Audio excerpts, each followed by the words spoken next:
Baik, Assalamualaikum warahmatullahi wabarakatuh. Bismillah, alhamdulillah. Assalatu wassalamu ala sayyidina Muhammad Rasulillah wa ala alihi wa sahbihi wa man walah. Wala hawla wala quwata illa billah.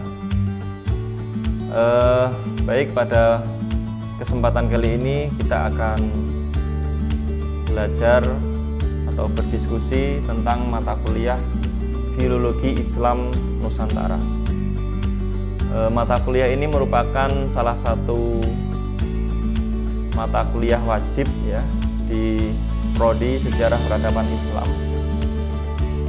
di mana banyak membahas tentang kajian teks atau dalam istilahnya studi tahqiq manuskrip, ya, manuskrip karya-karya ulama Nusantara.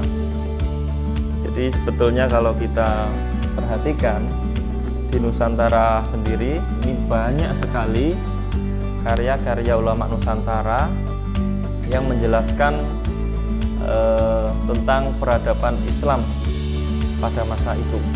Ya. Nanti juga akan kita lihat contohnya manuskrip karya ulama Nusantara yang ditulis dengan tangan tentunya. Ya. Mata kuliah Filologi Islam Nusantara pada intinya adalah kajian tentang teks kuno atau manuskrip yang ditulis oleh ulama atau tokoh yang berasal dari Nusantara. Contohnya karya dari ulama dari Aceh Nuruddin Ar-Ramiri, ya. Atau dari serat-serat yang berasal dari Kerajaan Mataram, itu juga masuk dalam kajian Filologi Islam Nusantara. Manuskrip tersebut bisa ditemukan di, misalnya kalau di Surakarta ini di Mangkunegaran bisa, atau di Masjid Jami Surakarta itu juga ada manuskrip yang bercorak Islam Nusantara, ya. Di Masjid Jami Surakarta itu juga ada satu pusat kajian, ya, PUSMI namanya, Pusat Studi Manuskrip Islam, yang berusaha untuk menginventarisir atau mengumpulkan serpian-serpian manuskrip yang tersebar, ya. Tersebar yang dimaksudkan adalah banyak sekali manuskrip yang disimpan oleh keturunan dari tokoh-tokoh yang menulis manuskrip itu sendiri atau sudah tersimpan baik di perpustakaan, ya. Di Yayan Surakarta sendiri bisa kita temui manuskrip-manuskrip yang bercorak Islam ini di perpustakaan pusat, ya. Itu dimasukkan di kaca agar lebih terjaga suhunya, ya, karena itu sudah kuno sekali. Kemudian kalau itu dipegang oleh banyak orang, oleh mahasiswa, itu akan sangat rentan rusak, ya. Itu sudah manuskrip kuno, kertasnya juga kertas kuno. Pengertian filologi, ya. Jadi sebelum masuk mata kuliah Filologi Islam Nusantara, maka kita harus mengetahui terlebih dahulu apa itu pengertian filologi, kemudian apa hubungannya dengan Islam Nusantara. Sebagaimana yang sudah saya singgung sebelumnya, bahwa filologi ini erat dengan kajian teks, ya. Teks yang di sini adalah manuskrip, karena manuskrip di Nusantara ini merupakan karya asli ulama Nusantara. Banyak sekali, banyak yang masih tercecer, banyak yang masih tersebar, yang belum dikaji, yang belum dikumpulkan, yang belum disimpan dengan baik di perpustakaan.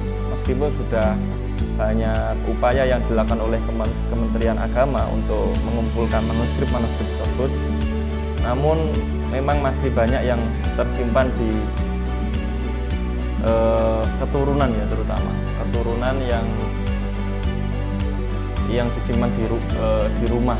Nah, inilah kalau tidak diperhatikan atau dijaga dengan betul, maka dikhawatirkan warisan dari para pendahulu itu bisa rusak ya, bisa hilang. Kalau hilang ya resikonya kita tidak bisa membaca bagaimana peradaban yang ada pada waktu itu, bagaimana peninggalan leluhur yang bisa menjelaskan kondisi sosial, yang bisa menjelaskan sejarah ya pada masa itu. Nah, ini kajian dari filologi. Jadi studi manuskrip yang berkaitan dengan manuskrip karya ulama Nusantara itu adalah definisi dari mempelajari filologi Islam Nusantara. Kemudian yang kedua, apa objek kajian filologi Islam Nusantara? Tentunya yang menjadi sasaran utama adalah manuskrip itu sendiri ya. Manuskrip karangan ulama Nusantara. Tadi sudah saya berikan contohnya ya, ada Tuhfatul Mursalah karya Imam Burhanpuri ya. Ada juga karya-karya dari Pujangga Kraton ya, ada Ronggo Warsito ya, ada Yosodipuro, itu juga salah satu contoh dari manuskrip Islam Nusantara. Ada juga salinan-salinan dari para ulama yang menjelaskan dalam rumpun keilmuan tertentu, misalnya ilmu tafsir ya. Ulama tersebut menyalin kitab-kitab tafsir, contohnya seperti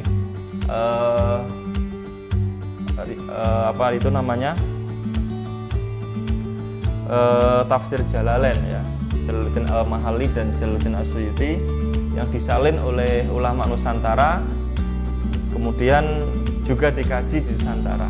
Nah, ini banyak sekali manuskrip yang ditemukan, itu menunjukkan rumpun keilmuan tertentu ya. Dalam bidang tafsir tadi ada manuskrip tafsir Jalalain ya. Kemudian dalam ilmu fikih juga ada. Misalnya ada satu manuskrip itu yang ternyata setelah diteliti itu isinya sama dengan kitab fikih. Ada kitab Fathul Qorib misalnya ya. Nah, Fathul Qorib ini adalah salah satu kitab babon dalam rumpun ilmu fikih yang bermadzhab Syafi'i. Sehingga ketika Fathul Qorib itu disalin, ditulis ulang oleh penulis dari Nusantara, itu bisa dikaji melalui pendekatan filologi ya, filologi Islam Nusantara. Dan tugas seorang filolog itu sendiri ada dua hal. Yang pertama, yang terutama. Yang pertama adalah to present. To present itu untuk menyajikan ya. Sehingga ketika kita sudah melakukan langkah-langkah filologis, ada 4 yang utama. Yang pertama adalah inventarisasi. Kita kumpulkan manuskrip-manuskrip yang ada, kita cocokkan konten atau isi itu genrenya apa, apakah tulisan itu genrenya fikih atau tasawuf atau mungkin astronomi juga bisa. Itu semakin banyak yang terkumpul itu semakin baik, karena itu nanti bisa dikomparasikan, bisa dibandingkan. Langkah yang pertama adalah inventarisasi, kemudian yang kedua dideskripsikan. Kira-kira antara satu dengan yang lain ini deskripsinya ada persamaankah atau ada perbedaankah? Kemudian yang ketiga adalah komparasi. Nah, ini lebih detail lagi, dibandingkan, dilihat perbedaannya apa dari sisi fisiknya, dari sisi kontennya, itu dikomparasikan. Kemudian yang terakhir adalah itu tadi studi tahqiq atau disalin ulang dengan pendekatan ilmu filologi. Tentunya langkah yang terakhir tadi setelah langkah-langkah sebelumnya terpenuhi, seperti inventarisasi ataupun deskripsi dan juga komparasi ya. Dan bagaimana syarat satu naskah kuno atau manuskrip itu bisa disebut sebagai manuskrip ya. Ini bisa dirujuk dalam bukunya Berit and Baroroh dari Universitas Indonesia, dan juga diperkuat oleh Profesor Titik Pujiastuti menjelaskan bahwa tentunya filologi itu berkaitan dengan naskah kuno, ya, atau manuskrip tadi. Dan naskah kuno itu sendiri, manuskrip itu sendiri harus berupa tulisan tangan. Kenapa demikian? Karena ya kalau dalam penyalinan pada masa lampau itu dengan cara manual, dengan cara tulis tangan, ya, menulis pakai pentul itu dari tinta, kemudian pakai bambu, kemudian ditulis, ya. Dan itu resikonya ada human error, ada salah tulis. Nah, inilah tugas seorang filolog untuk mendeteksi beberapa kesalahan dalam tulisan-tulisan pada masa lampau. Dan yang kedua adalah dikatakan kuno karena berusia minimal 50 tahun, ya. 50 tahun dari penulisan itu. Sehingga kalau ada satu naskah yang dianggap kuno namun usianya belum ada 50 tahun, itu tidak bisa disebut sebagai naskah kuno atau manuskrip, ya.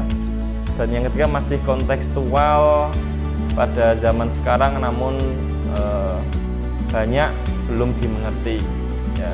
Jadi ini masih ada hubungannya, masih ada relevansinya dengan zaman sekarang. Karena dalam manuskrip itu sendiri berisi banyak pikiran-pikiran atau ide-ide, gagasan-gagasan dari para nenek moyang yang bisa diwariskan kepada kita generasi sekarang secara turun-temurun, ya. Sehingga dalam manuskrip itu menyimpan banyak menyimpan banyak khazanah keilmuan, menyimpan banyak peradaban, ya, yang nilai-nilai kearifan lokalnya bisa diwariskan kepada generasi sekarang. Nah, itu salah satu di antara manfaat belajar manuskrip dengan pendekatan filologi. Sekian dari saya, sebagai pengantar saya kira kita cukupkan dulu. Ada kurang lebihnya mohon maaf. Akhirul kalam. Wassalamualaikum warahmatullahi wabarakatuh.